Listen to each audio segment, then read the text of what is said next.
Bonjour, bonsoir, ça dépend de l'heure où vous êtes connectés.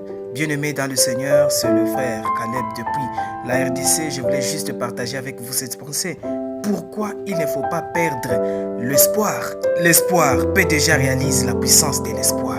L'espoir est une vertu, une force psychologique, mais puissante. C'est l'espoir qui nous amène à ne pas lâcher malgré la prêtée de notre peine. L'espoir, c'est d'être capable de voir qu'il y a la lumière malgré les ténèbres.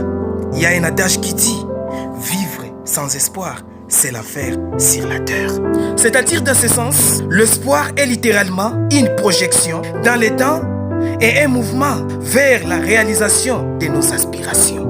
Il nous permet d'anticiper ce que nous désirons ardemment et de prendre le moyen d'y arriver. L'espoir fait référence au futur, un futur proche comme dans une heure ou dans une journée, futur éloigné comme par exemple dans une année. Bien-aimé, l'espoir nourrit nos désirs, nos rêves, nos aspirations. L'espoir regarde toujours en avant et jamais en arrière.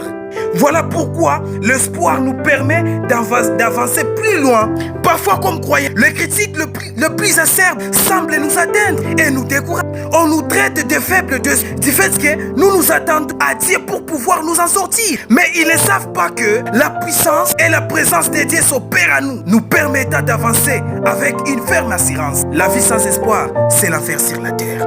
Il y a quelquefois où vous vous posez des questions. À quoi sert d'entretenir l'espoir devant telle situation? À quoi sert de vivre?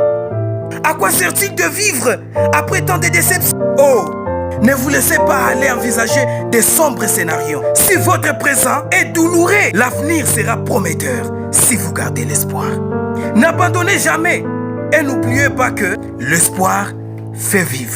Que le Seigneur vous bénisse de partout où vous nous suivez et bonne soirée à tous. Amen.